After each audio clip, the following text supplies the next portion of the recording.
China से हमें data नहीं मिला है, बट एटलीस्ट जिस पॉपुलेशन को ये इतना अफेक्ट कर रहा है, जो केसेस हमें दिख रहे हैं, सो वो सारे के सारे म्यूटेंट स्ट्रेन होगा वायरस का। क्योंकि HMPV वायरस एक वायरस है, कोविड एक वायरस था, तो वायरस वैसे ही रेप्लिकेट करता है जैसे कि हर कोई वायरस, क्योंकि इनका नाम अलग है, बट कंटेमिनेशन और एक्सपोजर और जो कि दूसरे लोगों को इन्फेक्ट करेगा वो सेम है। क्या इसका कोई अलग से वैक्सीन है इसकी कोई वैक्सीन नहीं है। इसके symptoms as compare to other viruses common cold के हैं, सेम जैसे कि कोविड के थे। उसमें अवेयरनेस आ गई थी कि आपको लॉस ऑफ टेस्ट होना है, नाक बंद होना है, बट इसके भी सिम्टम हालांकि सेम है। एक तो आपने राहत वाली बात कही कि खतरनाक नहीं है वायरस। खतरनाक नहीं है वायरस, क्योंकि नॉर्मल फ्लू को 90% घर पे ही मैनेज किया जाता है, जो 2-3 दिन में ठीक हो जाता है। ये कैसे सर कल्चर कैसे बिल्ड हो गया हमारे यहाँ की एंटीबायोटिक खाने का? ये बाय डिफॉल्ट पैनिक की वजह से हुआ है कि आपको पैनिक इतना ज़्यादा हो जाता है कि वायरस है तो मुझे कुछ ना कुछ हो जाएगा। Hello doctor in association with Vaidyanath. नमस्कार, स्वागत है आपका आज तक रेडियो के weekly health podcast hello doctor में इन एसोसिएशन विद वैद्यनाथ। आज हम बात करेंगे HMPV वायरस के बारे में। आजकल ये वायरस बहुत ज़्यादा सुर्खियों में है। इसे कोविड जैसा वायरस बताया जा रहा है। ये वायरस कितना खतरनाक है, इसके फैलने के और इससे बचाव के क्या रास्ते हैं, इससे कैसे हम प्रिवेंट कर सकते हैं, इसका इलाज क्या है, इसे जानने के लिए आज हम बात करेंगे डॉक्टर कुलदीप कुमार ग्रोवर से। डॉक्टर कुलदीप कुमार ग्रोवर पल्मोनोलॉजिस्ट हैं, चेस्ट स्पेशलिस्ट कह सकते हैं, CK बिरला हॉस्पिटल गुड़गांव में। स्वागत है सर आपका। Thank you Atul, how are you? मैं अच्छा हूँ।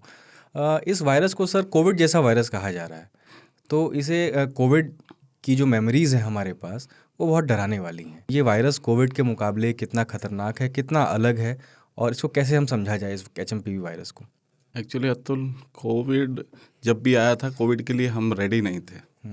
जब आया था कोविड, एक डेंजरस म्यूटेंट स्ट्रेन के लिए आया था, और जब उसकी वायरस की जब आने की हुआ था जब केसेस, तो पेंडेमिक के रूप में आया था, क्योंकि एंटीजेनिक ड्रिफ्ट और शिफ्ट होता है वायरस में। जैसे ही अगर ड्रिफ्ट होगा तो छोटे केसेस हैं, शिफ्ट में ज़्यादा केसेस हैं। पेंडेमिक क्या है? एंटीजेनिक ड्रिफ्ट और शिफ्ट ये है, एक एंटीजन होते हैं वायरसेस के अंदर जो कि रेप्लिकेट होता है। अगर वो म्यूटेंट स्ट्रेन में कन्वर्ट हो जाए एंटीजन, सो उसको हम ड्रिफ्ट करते हैं।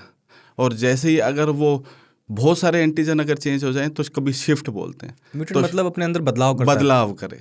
शिफ्ट मतलब छोटा, ड्रिफ्ट मतलब बड़ा। तो जैसे शिफ्ट और ड्रिफ्ट बनते हैं, सो पेंडेमिक और इंडेमिक होते हैं। पेंडेमिक मतलब बहुत ज़्यादा केसेस, जब वो वेपनाइज हो जाता है, वायरस वेपनाइज हो जाता है, तो पेंडेमिक बहुत सारे केसेस हो गए। सो हम कोविड के लिए रेडी नहीं थे, उसकी एंटीजेनिक मल्टीप्लिकेशन हो गई, पेंडेमिक में घोषित हो गया, तो जिसकी वजह से केसेस ज़्यादा हो गए। वो न्यू वायरस था, इंडिया या कोई भी कंट्री, WHO कोई भी रेडी नहीं था कि क्या है वायरस, कैसे करेगा। मैक्सिमम माइल्ड सोच के उसको ढीला रखा। वैक्सीनेटेड नहीं थी पॉपुलेशन, हर्ड इम्यूनिटी नहीं थी। हर्ड इम्यूनिटी मतलब कि वैक्सीन से पहले सारे के सारे अनइम्यून पर्सन्स थे। तो जैसे ही वो हुआ तो बूम की तरह सिनेरियो हुआ। तो हर एक के पास कोविड की बहुत ज़्यादा मेमोरीज हैं, क्योंकि बहुत सारी डेथ हुई, बहुत सारे क्लेमिटीज़ हुई, इतने टाइप में रहा। पहली वायरस हुआ, सेकंड वेव में भी हुआ, तो इसलिए वो पोस्ट ट्रॉमेटिक जो स्ट्रेस है वो अभी भी माइंड में है। ये मैंने सुना कि 2001 में पहली बार ये वायरस इसका पता चला था नीदरलैंड में।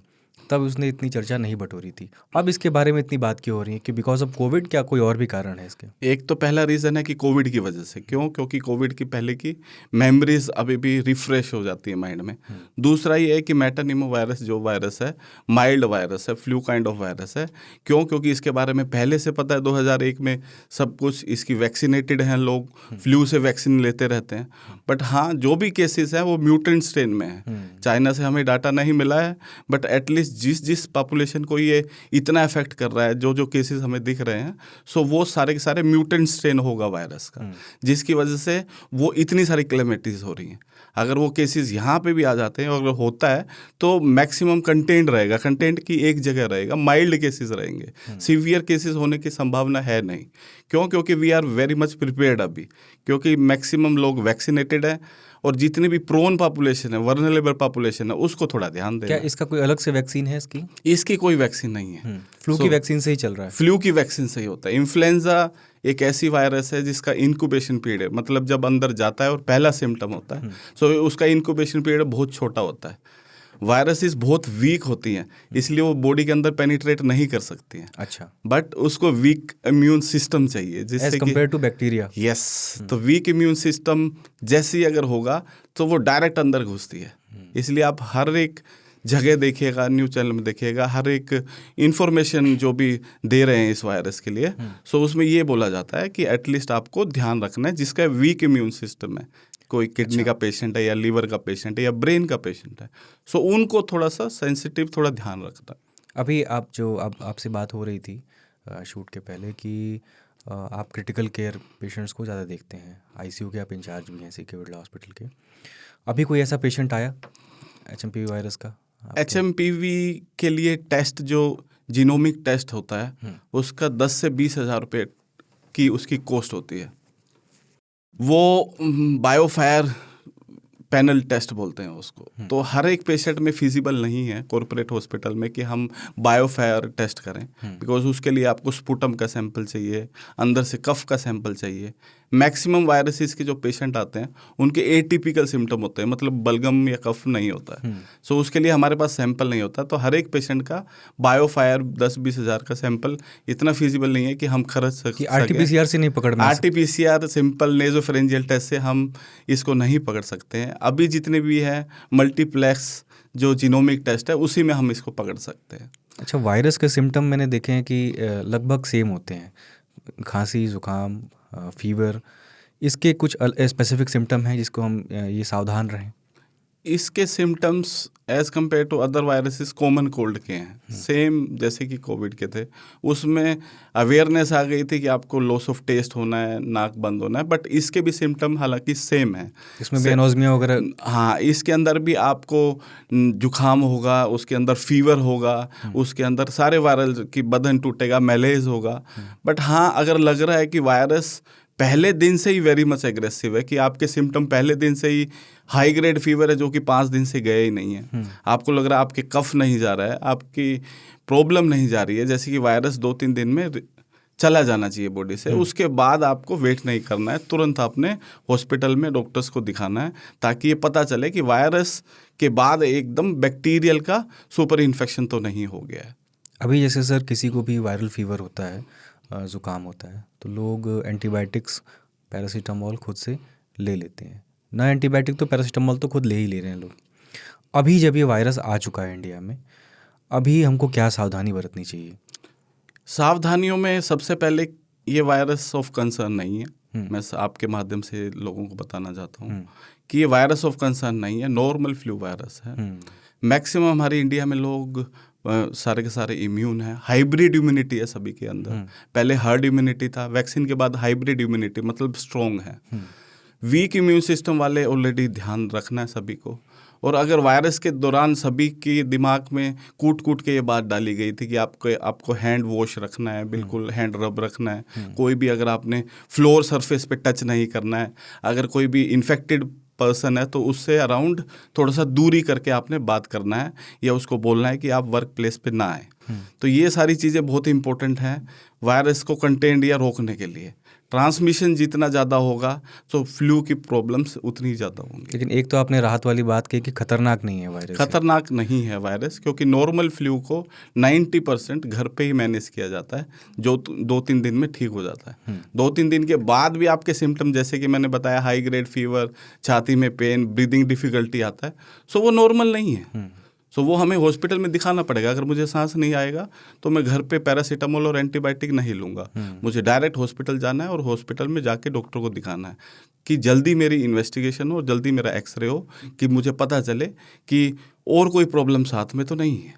अच्छा, हम बात कर रहे थे कि भाई जिसको तो इम्यूनिटी जिसकी अच्छी है, हार्ड इम्यूनिटी है, हाइब्रिड इम्यूनिटी है, वैक्सीनेटेड हैं, फिर भी जिनकी इम्यूनिटी कम होती है, जैसे छोटे बच्चे, प्रेग्नेंट महिलाएं और बुज़ुर्ग, इनके लिए आप क्या सलाह देना चाहेंगे?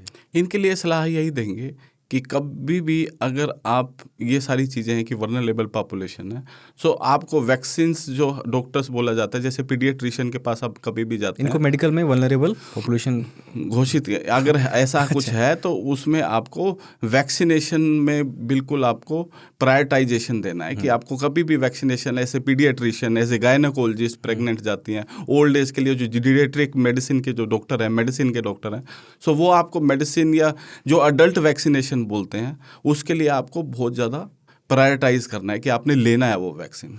2-3 वैक्सीन हैं जो कि काफ़ी कॉमन है, जो कि निमोकोकल वैक्सीन, निमोनिया वैक्सीन हर 5 साल में दी जाती है।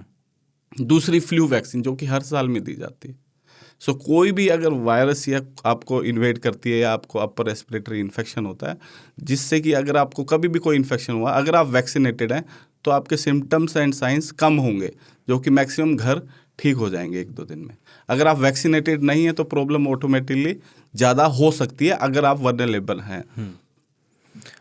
हम लोग देखते हैं सर कि बुखार में, ज़ुकाम में लोग, जैसे मैं बात कर रहा था अभी, कि लोग एंटीबायोटिक लेते हैं, जबकि वायरस से जो सिम्टम आ रहे हैं वो वायरल उसको कहा जाता है। तो वायरस से होने वाली जो हमारे लक्षण हैं और एंटीबायोटिक, ये बिल्कुल ही दोनों उल्टी बातें हैं। एंटीबायोटिक कब लेनी चाहिए और क्या डॉक्टर, मैं देखा एंटीवायरल के बारे में हम कभी नहीं सुनते, एंटीवायरल मेडिसिन के बारे में, इनको थोड़ा समझा पाएँ इस मिथ को, और क्या है? एक्चुअली एंटीवायरल का रोल बहुत ही कम है। एंटीवायरल का रोल तभी है कि पहले दिन से प्रेजेंटेशन में आप डॉक्टर के पास गए हैं, क्योंकि इतने ज़्यादा सिम्टम हैं कि आप सहन नहीं कर बहुत पा रहे। रेयर है जब, क्योंकि हाँ, जैसे कि मैंने बताया मैक्सिमम केसेस में माइल्ड है, पहले दिन से ही सीवियर है, आप सांस ही नहीं ले पा रहे हो, जो कि बहुत रेयर है। हो सकता है वीकर इम्यून सिस्टम में, उस वक्त आप हॉस्पिटल में गए, with in fraction of second आप पहुँचे हॉस्पिटल में, डॉक्टर को लगा वायरल इन्फेक्शन है, आप अपना टेस्ट करिए, within PCR based test है, 4 घंटे में और 8 घंटे में आपका रिपोर्ट आएगा।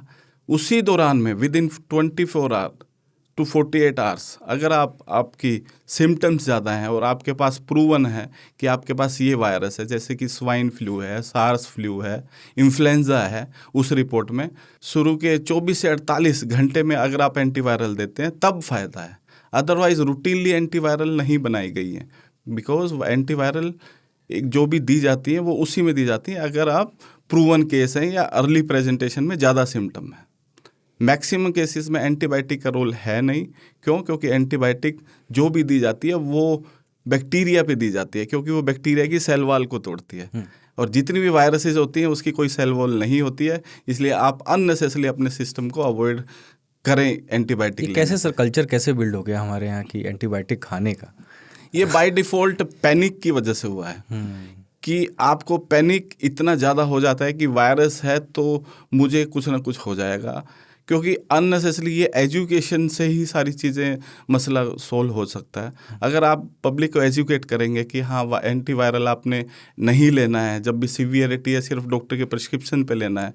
एंटीबायोटिक्स एक इम्यूनोमोडुलेटर होता है। मैं चाहता हूँ थोड़ा सा आप लोगों को समझा दें, क्योंकि नॉर्मल बुखार में लोग एंटीबायोटिक बहुत तेज़ी से ले रहे हैं आजकल। हमारे यहाँ जो गांव कस्बों में पहले दिन के सिम्टम से ही बहुत ब्रॉड स्पेक्ट्रम एंटीबायोटिक लोगों को दी जा रही है। आप जब पेशेंट्स का ट्रीटमेंट करते हैं, इस एज अ डॉक्टर इस समस्या से आप कैसे जूझ रहे हैं? क्योंकि एंटीबायोटिक रेजिस्टेंस बॉडी में डेवलप हो रहा है, और जैसा आप कह रहे हैं कि एंटीवायरल तो तब दिया जाएगा जब आप डे 1 से ही डॉक्टर के संपर्क में आ जाएं।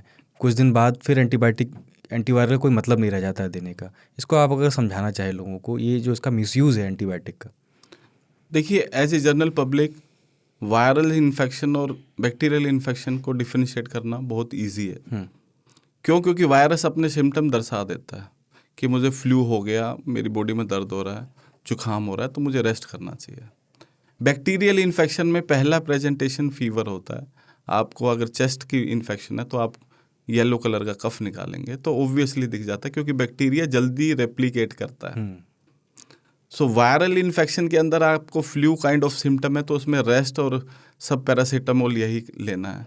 उसमें एंटीबायोटिक का रोल अगर आप ज़्यादा खाएंगे उस वक्त तो आपके सिस्टम को अफेक्ट तो करेगा, बट एक बहुत बड़ी एंटिटी को हम तवज्जो दे रहे हैं, जिसको कि बहुत ज़्यादा कॉमन है, जो कि हमारी क्लिनिकल प्रैक्टिस में भी सामने आ रहा है, which is known as anti microbial resistance, AMR। AMR की वजह से जो प्रोटोकॉल बनाए गए थे, ICMR ने बनाया है, WHO ने बनाया है, और US में जो FDA उन्होंने बनाया है, तो एंटी माइक्रोबियल रेजिस्टेंस की वजह से मैक्सिमम इन्फेक्शन पहले आप देखिएगा 10 साल पहले अमोक्सिसिलिन से ठीक हो जाती थी, प्लेन एंटीबायोटिक्स। अमोक्सिसिलिन को फिर क्लेवुलिनेट से कंबाइन करके ऑगमेंटिन बनाया। क्यों बनाया? क्योंकि over a period of time anti microbial resistance इतना ज़्यादा हो गया कि अब मैक्सिमम ऑर्गेनिज्म ऑगमेंटिन से भी नहीं मरते हैं, जो कि क्लेवुलिनेट से। सो ये उसी का ही कारण है कि आप पहले दिन से ऑगमेंटिन और एजिथ्रोमाइसिन खा रहे हो, जो कि ब्रॉड स्पेक्ट्रम एंटीबायोटिक्स हैं। आज के 50-60 साल पहले जब पेनिसिलिन बनी थी, उसी के ही ग्रुप हैं ये। उसी के ही ग्रुप हैं। आज तक अगर आप ये चीज़ें नहीं करते तो कम्बिनेशन ड्रग्स का यूसेज नहीं होता। अमोक्सिसिलिन से चीज़ें ठीक हो जाती, एम्फिसिलिन से ठीक हो जाती, जो कि plain penicillin group of drug से हो जाती। अब न्यू ड्रग आ रही हैं हमारे पास, फार्मास्यूटिकल कंपनी के लोग आते हैं, बताते हैं कि इसको ये कंबाइन करके हम ये एंटीबायोटिक है, इसको रेजिस्टेंस हम देख सकते हैं। सो पहली एंटीबायोटिक है, जैसे कि अगर आप अमोक्सिसिलिन देते थे क्लेवुलिनेट से, ESBL ऑर्गेनिजम्स, ये जितने भी मेडिकल टर्म्स हैं, तो मतलब ये डिफ़िकल्ट टू ट्रीट इन्फेक्शन, जो कि हम ICU में पहले ट्रीट करते थे।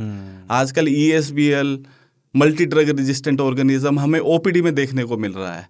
पेशेंट्स आते हैं पहले दिन ही बैक्टीरियल इन्फेक्शन करके, जब हम उनका कफ का टेस्ट करते हैं और जब ऑर्गेनिज्म आता है तो वो नॉर्मल ऑर्गेनिज्म नहीं होता। क्यों? क्योंकि वो एंटी माइक्रोबियल रेजिस्टेंस वाला ऑर्गेनिज्म है। अब आप सोचिएगा, OPD बेस्ड पेशेंट जो कि OPD में सिर्फ टैबलेट फॉर्म ऑफ एंटीबायोटिक से ठीक हो जाता, उसको हमें IV एंटीबायोटिक देना पड़ता है। क्यों? क्योंकि उसकी रेजिस्टेंस है, जो कि सेंसिटिव ड्रग है, वो नहीं दे सकते। सो IV की सेंसिटिविटी ज़्यादा है, जो कि आजकल की कम्युनिटी एक्वायर्ड प्रॉब्लम्स में नहीं होना चाहिए। सो मैं आपके माध्यम से यही बताऊंगा कि एंटीबायोटिक यूसेज अगर पहले दिन बैक्टीरियल इन्फेक्शन भी है, सो आपको as a normal general public नहीं लेना चाहिए। ओनली मेडिकल प्रैक्टिशनर की सुपरविज़न में आप एंटीबायोटिक लें।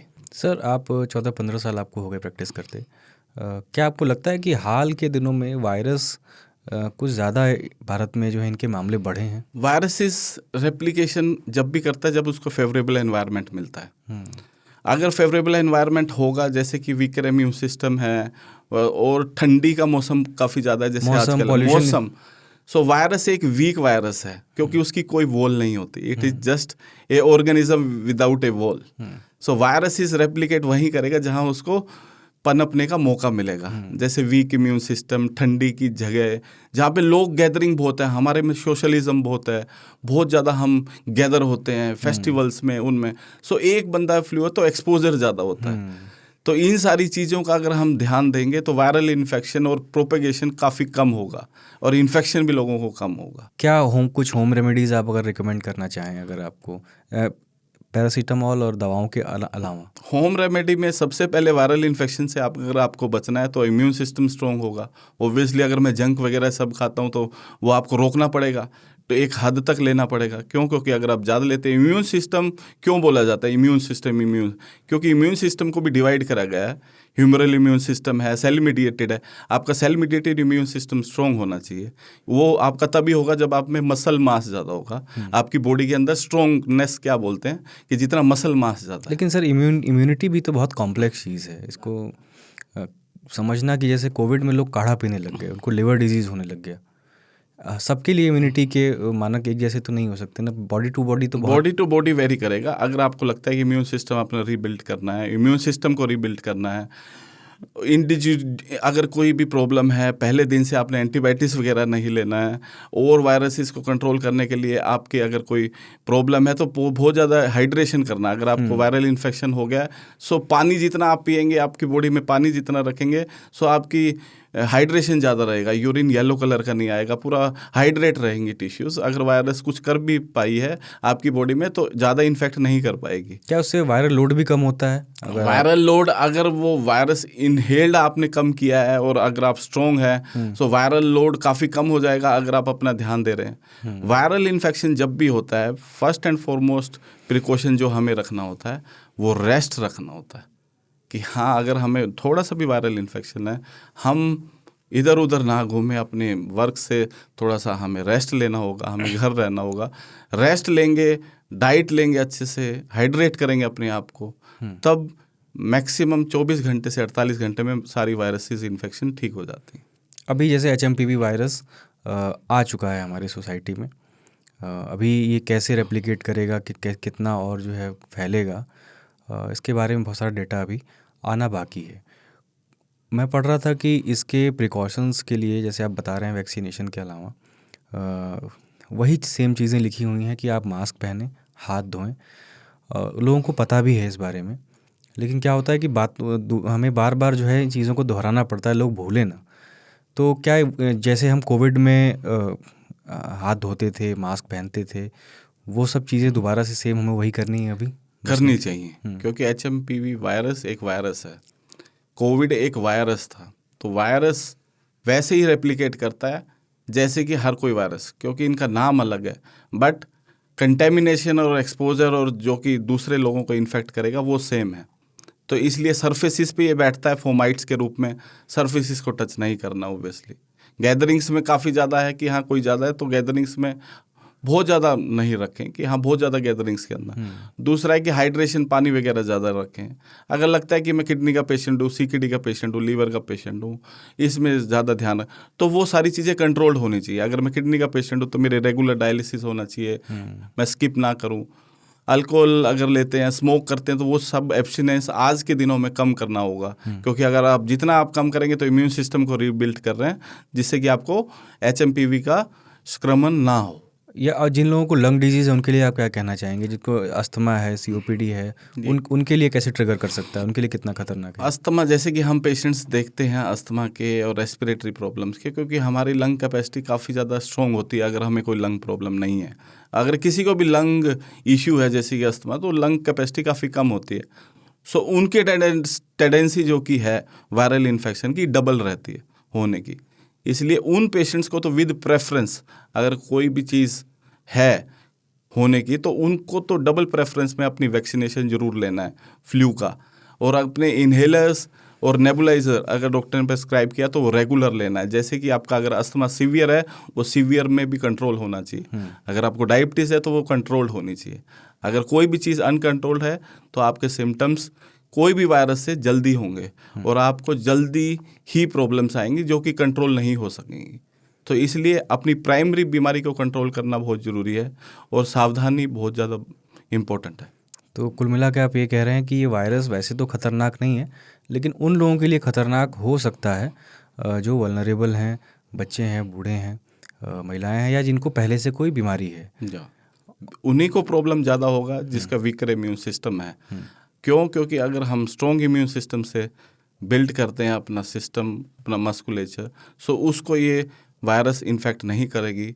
फिर भी इन केस अगर करती है तो माइल्ड काइंड ऑफ इलनेस करेगी, और उस माइल्ड काइंड ऑफ इलनेस से भी अगर हमें बचना है तो हमें वैक्सीनेशन जो कि नॉर्मल फ्लू वाला है वो भी हम लेंगे तो काफ़ी हद तक हम उस वायरस को रोक पाएंगे। इस वायरल इन्फेक्शन के जो पेशेंट आते होंगे, अगर आप कुछ अपने एक्सपीरियंस से बताना चाहें, कहाँ लोग गलती कर जाते हैं जो क्रिटिकल, एक सामान्य जो है वायरल इन्फेक्शन क्रिटिकल हो जाता है?